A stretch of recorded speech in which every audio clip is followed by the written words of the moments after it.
ला रहा है अनोखा उपहार। सुखों का सवेरा आना ही है, दुखों का अंधेरा जाना ही है। प्रभु की किरणें करे उजियारा, हम ही लाएंगे स्वर्ग प्यारा प्यारा, ये संकल्प अटल है हमारा। आ रहा वो स्वर्णिम संसार, ला रहा अनोखा उपहार।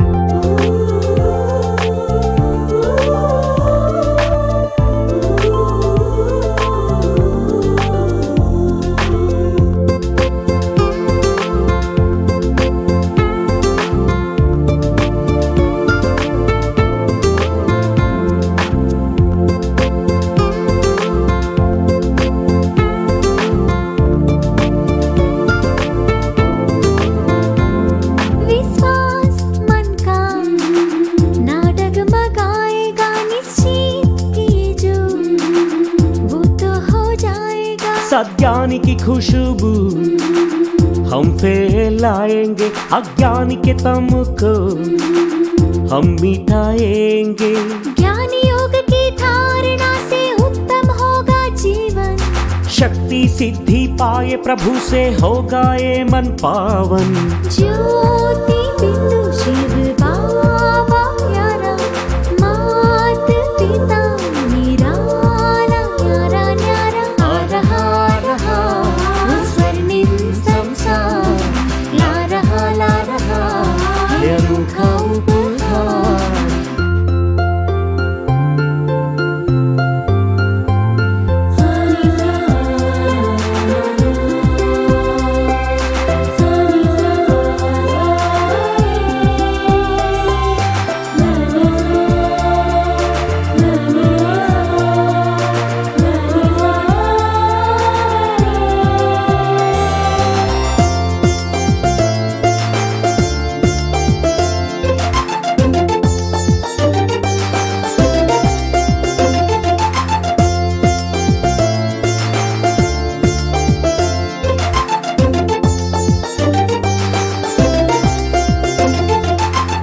आई है वो घड़ी जग परिवर्तन की, पुकार है ये धरती माँ की। कहता आसमान, कहता सारा जहां, मिली हर खुशी ऐसी जो है कहा।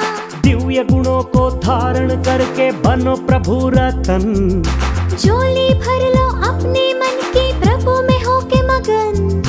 दूर नहीं है देर नहीं, शांति में संसार आ रहा है। आ रहा वो स्वर्णिम संसार, ला रहा है अनोखा उपहार। सुखों का सवेरा आना ही है, दुखों का अंधेरा जाना ही है। प्रभु की किरणें करे उजियारा, हम खिलाएंगे स्वर्ग प्यारा प्यारा, ये संकल्प अटल है हमारा। आ रहा वो स्वर्णिम संसार, ला रहा ये अनोखा उपहार।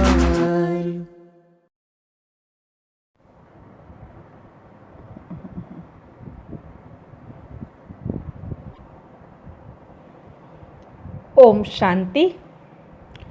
5 अगस्त 2022। प्यारे बाप दादा के मधुर महावाक्य। मीठे बच्चे, समय बहुत थोड़ा है, इसलिए रूहानी धंधा करो। सबसे अच्छा धंधा है बाप और वर्षे को याद करना, बाकी सब खोटे धंधे हैं। प्रश्न: तुम बच्चों के अंदर कौन सी उत्कंठा होनी चाहिए? उत्तर: कैसे हम बिगड़ी हुई आत्माओं को सुधारें, सभी को दुख से छुड़ाकर 21 जन्मों के लिए सुख का रास्ता बतावें, सबको बाप का सच्चा सच्चा परिचय दें। यह उत्कंठा तुम बच्चों में होनी चाहिए। गीत भोलेनाथ से निराला। ओम शांति। भोलानाथ बच्चों को ओम शांति का अर्थ भी समझाते हैं, खुद भी कहते हैं ओम शांति, तो बच्चे भी कहते हैं ओम शांति। यह अपना परिचय देना होता है कि हम आत्मा, शांत स्वरूप, शांति धाम में रहने वाले हैं। हमारा बाप भी वहाँ रहने वाला है। भक्ति मार्ग में भी बाबा बाबा कहते हैं। भल मनुष्य गाते हैं, परंतु हैं रावण मत पर। रावण मत मनुष्यों को बिगाड़ती है। बाप आकर बिगड़ी को बनाते हैं। रावण भी एक है, राम भी एक है। 5 विकारों को मिलाकर कहते हैं रावण। रावण अपना राज्य स्थापन करते हैं, शोक वाटिका में बैठने का। वह बिगाड़ते हैं, वह बनाते हैं। रावण को मनुष्य नहीं कहा जाता है, परंतु दिखाते हैं 5 विकार पुरुष के, 5 विकार स्त्री के। रावण राज्य में दोनों में विकार हैं, तुम जानते हो। 5 विकार हमारे में भी थे। हम अभी श्रीमत पर निर्विकारी बनते जाते हैं, बिगड़ी को सुधार रहे हैं।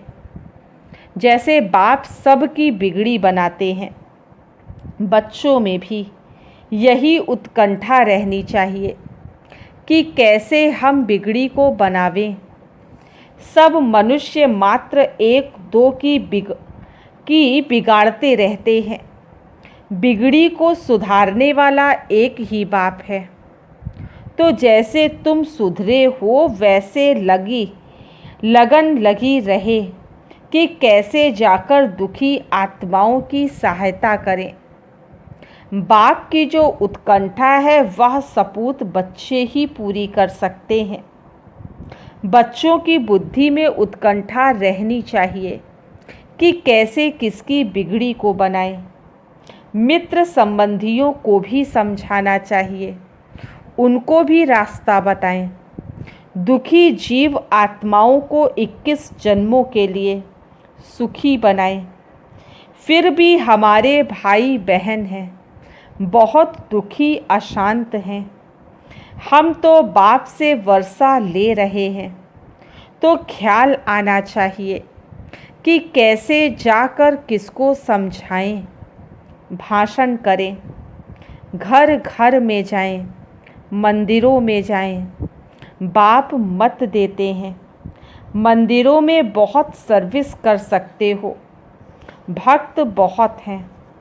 अंधश्रद्धा से शिव के मंदिर में बहुत जाते हैं, अंदर में कोई ना कोई आश रख कर जाते हैं। यह नहीं समझते कि शिव हमारा बाप है। उनकी इतनी जो महिमा है, तो ज़रूर कभी कुछ करके गए होंगे। शिव के मंदिर में क्यों जाते हैं? अमरनाथ पर यात्रा करने क्यों जाते हैं? ढेर यात्रियों को ब्राह्मण लोग व सन्यासी ले जाते हैं। यह है भक्ति मार्ग का धंधा। इससे तो सुधरेंगे नहीं। भोलानाथ बाप ही आकर बिगड़ी को बनाते हैं। वह विश्व का रचयिता अथवा मालिक है, लेकिन खुद नहीं बनता। मालिक तुम बच्चों को बनाते हैं, परंतु वह ऊंच है, उनसे वर्षा मिल रहा है। तुमको दिल में आना चाहिए कि कैसे हम भाई बहनों को रास्ता बताएं। किसको दुखी रोगी देखा जाता है तो रहम आता है ना। बाप कहते हैं, अभी हम तुमको ऐसा सुखी बनाते हैं जो आधा कल्प के लिए रोगी नहीं होंगे। तो तुम बच्चों को, औरों को भी सुख धाम का रास्ता बताना है। सर्विस की उत्कंठा वाले एक जगह रह नहीं सकेंगे। समझेंगे हम भी जाकर किसको सुख धाम का रास्ता बताएं। बाबा तो बहुत ललकार करते हैं। अविनाशी ज्ञान रत्नों की पूरी धारणा होगी तो बहुतों का कल्याण कर सकते हैं। इस राजाई की स्थापना में पैसे की दरकार नहीं रहती। वो लोग तो कल्याण कर सकते हैं। वो लोग आपस में तो लड़ते ही रहते रावण की मत पर। हम रावण से राज्य छीनते हैं। राम राज्य राम द्वारा ही मिलता है। सतयुग में राम राज्य शुरू होता है। यहाँ कलयुग में राम राज्य कहाँ से आया? यह तो रावण राज्य है। सब दुखी हैं। यह बात तुम सभी को समझा सकते हो। पहले उन्हें समझाना है जो गरीब हैं, व्यापारी हैं। बाकी बड़े आदमी तो कहेंगे कि हमको फुर्सत नहीं है, हम बिजी हैं। समझते हैं हम भारत को स्वर्ग बना रहे हैं, प्लान करते रहते हैं। लेकिन तुम जानते हो शिव बाबा बिगर कोई स्वर्ग बना नहीं सकते। अभी टाइम बाकी थोड़ा है। राम राज्य स्थापन करने में ढील नहीं करनी है। रात दिन फुरना रहना चाहिए। कैसे किसको दुख से छुड़ाएं? बच्चों को यह दिल में आना चाहिए। कैसे भाई बहनों को रास्ता बताएं? अभी सब रावण की मत पर हैं। बाप तो बाप है जो बच्चों को आकर वर्षा देते हैं। मनुष्य कोर्ट में जाकर कहते हैं ईश्वर को हाजिर नाजिर जान सच कहता हूँ। परंतु अगर वह सर्वव्यापी है तो फिर प्रार्थना आदि किसकी करते हैं? उनको कुछ भी पता नहीं है। बाप बार बार समझाते हैं मित्र संबंधियों को जगाओ। तुम बच्चों को बड़ा मीठा बनना है, क्रोध का अंश भी ना हो। परंतु सब बच्चे तो ऐसे नहीं बन सकते। बहुत बच्चे हैं जिनको माया एकदम नाक से पकड़ लेती है। कितना भी समझाओ तो भी सुनते ही नहीं। बाप भी समझाते हैं। शायद टाइम लगेगा जब सब अच्छी रीति बाप की सर्विस में लग जाएं। शौक भी तो चाहिए ना, जो आकर कहें कि बाबा हमको सर्विस पर भेजो, हम जाकर औरों का कल्याण करें। परंतु बोलते नहीं। बच्चों का धंधा ही है सच्ची गीता सुनाना। अक्षर ही दो हैं, अल्फ और बे। बाबा ने अच्छी तरह युक्ति समझाई है। पहली बात ही यह है, परमपिता परमात्मा से आपका क्या संबंध है? नीचे में प्रजापिता ब्रह्मा कुमारी नाम लिखा हुआ है। बाबा बहुत नया तरीका, बहुत सहज बताते हैं। बाबा को उत्कंठा रहती है। ऐसे ऐसे बोर्ड लगाना चाहिए। बाबा डायरेक्शन देते हैं। बाप को कहते ही हैं रहम दिल, ब्लिसफुल। तो बच्चों को भी बाप समान रहम दिल बनना है। इन चित्रों में तो बहुत बड़ा खजाना है। स्वर्ग के मालिक बनने की इनमें युक्ति है। बाबा तो बहुत युक्तियाँ निकालते रहते हैं। कल्प पहले भी निकाली थी और अब भी निकाली है। मनुष्यों को टच होगा कि यह बात आकर समझो, बहुत सहज बात है।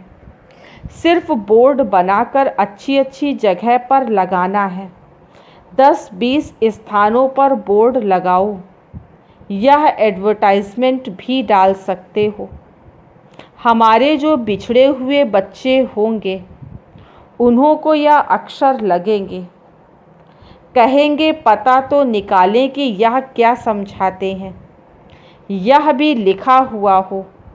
किस पहेली को समझने से तुम मुक्ति, जीवन मुक्ति को पा सकते हो 1 सेकंड में। बाप कहते हैं अगर अपनी जीवन बनानी है तो सर्विस करो। अगर पास आकर रिफ्रेश होकर फिर सागर पास आकर रिफ्रेश हो फिर सर्विस करनी है। भक्ति मार्ग में तो आधा कल्प धक्के खाए हैं।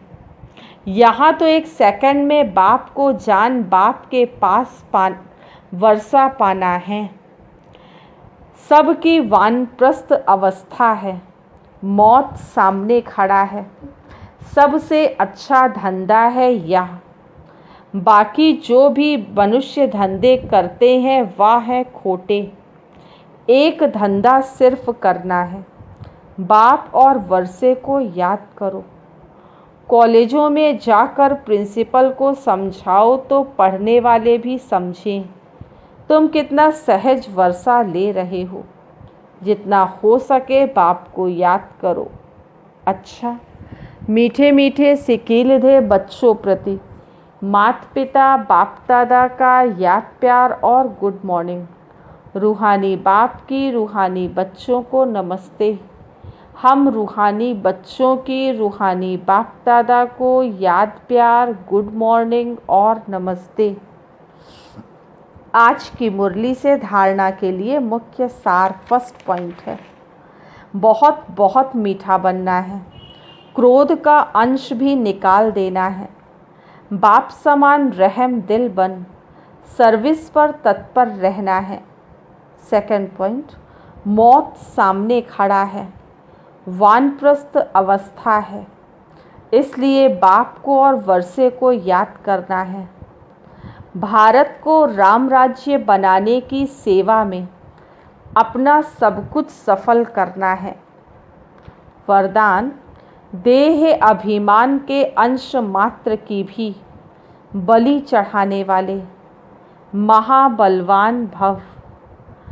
देह अभिमान के अंश मात्र की भी बलि चढ़ाने वाले महाबलवान भव। सबसे बड़ी कमज़ोरी है देह अभिमान। देह अभिमान का सूक्ष्म वंश बहुत बड़ा है। देह अभिमान की बलि चढ़ाना अर्थात अंश और वंश सहित समर्पित होना। ऐसे बलि चढ़ाने वाले ही महाबलवान बनते हैं।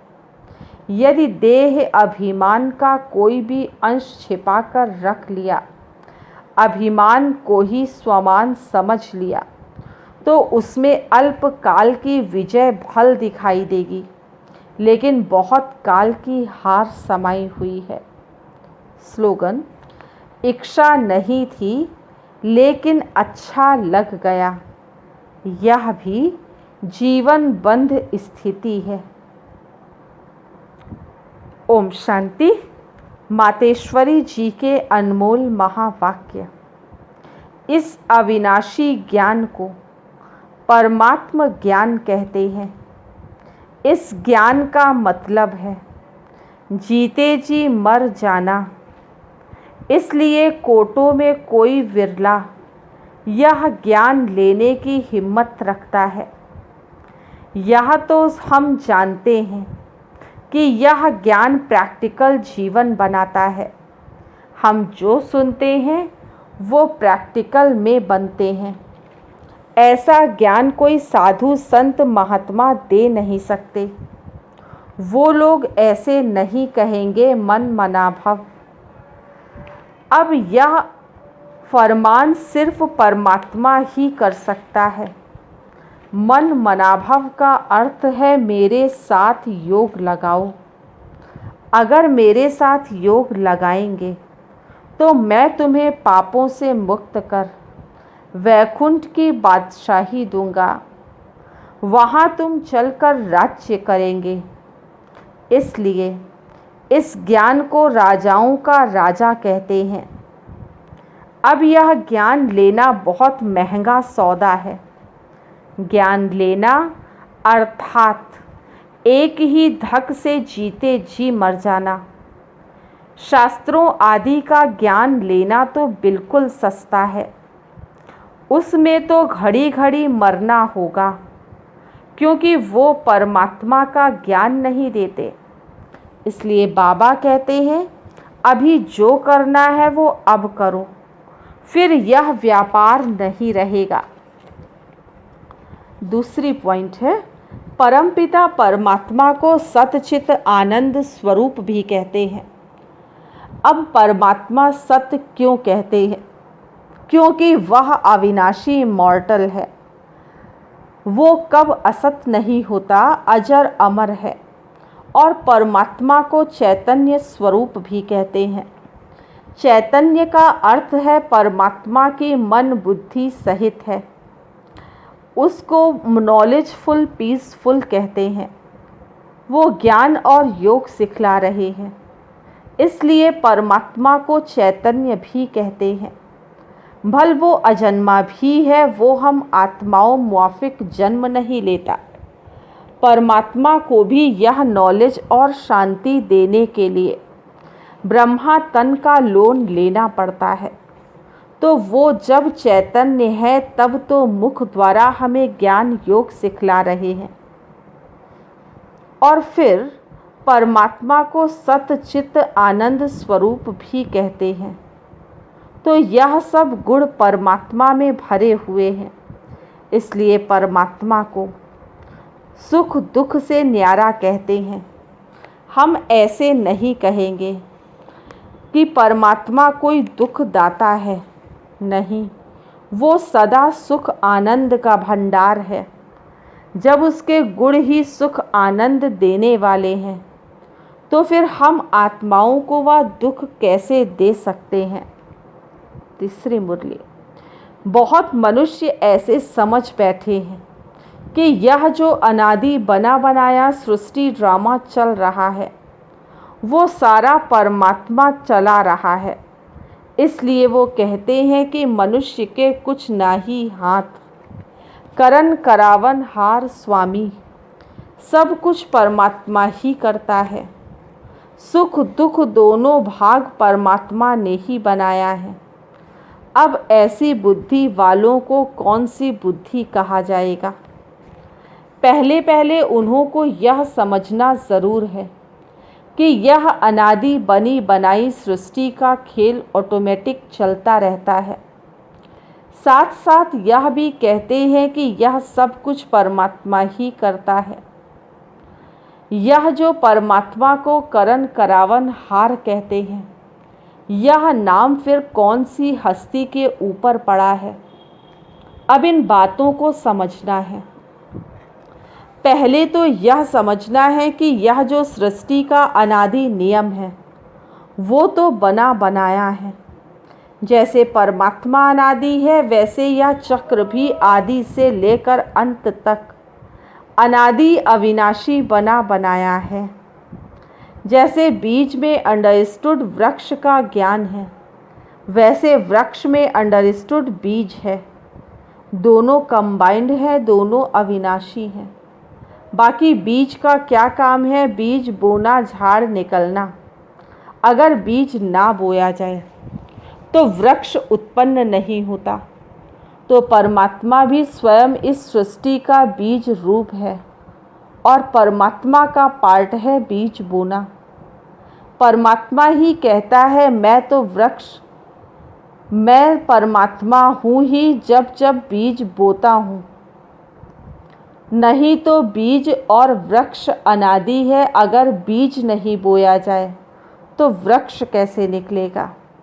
मेरा नाम परमात्मा ही तब है जब मेरा परम कार्य है। मेरी सृष्टि वही है जो मैं खुद पाठधारी बन बीज बोता हूँ। सृष्टि की आदि भी करता हूँ और अंत भी करता हूँ। मैं करणधारी बन बीज बोता हूँ। आदि करता हूँ, बीज बोने समय फिर अंत का भी बीज आता है। फिर सारा झाड़ बीज की ताकत पकड़ लेता है। बीज का मतलब है रचना करना, फिर उनकी अंत करना। पुरानी सृष्टि की अंत करना और नई सृष्टि की आदि करना। इसको ही कहा जाता है परमात्मा सब कुछ करता है। अच्छा, ओम शांति।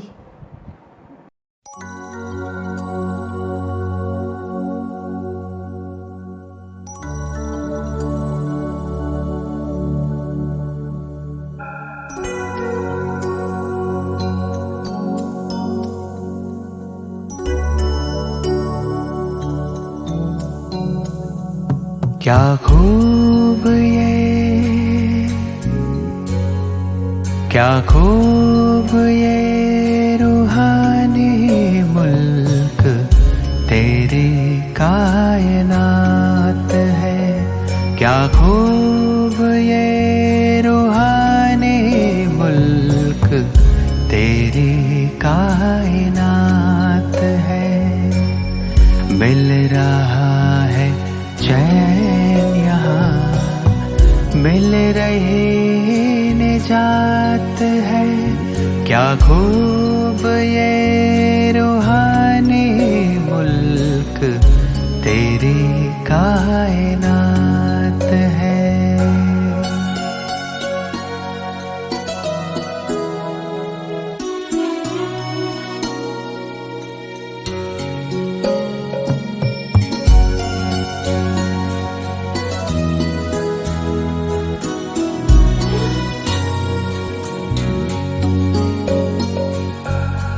ना कोई आवाज यहाँ, ना कोई विचार है। ना कोई आवाज यहाँ, ना कोई विचार है। रोशनी ही रोशनी, आनंद बेशुमार है। रोशनी ही रोशनी, आनंद बेशुमार है। हो रही है रूबरू यहाँ तुमसे मुलाकात है। क्या खूब ये रूहानी मुल्क तेरी कायनात है।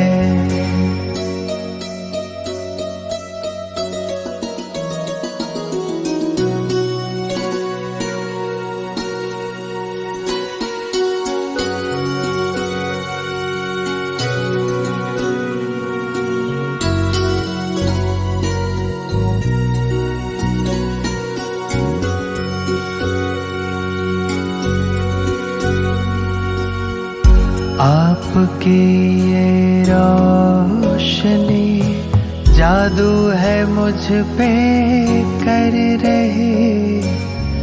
आपकी ये रोशनी जादू है मुझ पे कर रही। खूबियाँ सब आपके मुझ में यहाँ है भर रही। खूबियाँ सब आपके मुझ में यहाँ है भर रही। तेरे पनाह की मुझको यहाँ मिल रही सौगात है। क्या खूब ये रूहानी मुल्क तेरी कायनात है।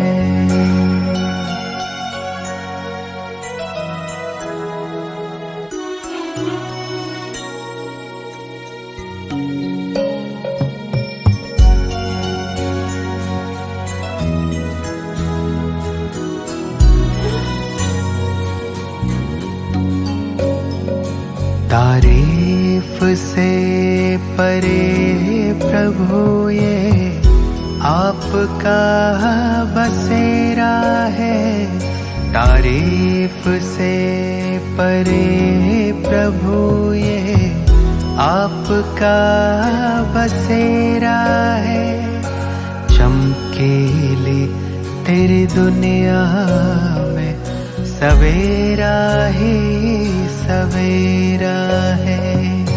चमकीले इस दुनिया में सवेरा ही सवेरा है। ना वक्त का है अंत ना ही वक्त की शुरुआत है। क्या खूब ये रूहानी मुल्क तेरी कायनात है। क्या खूब ये रूहानी मुल्क तेरी कायनात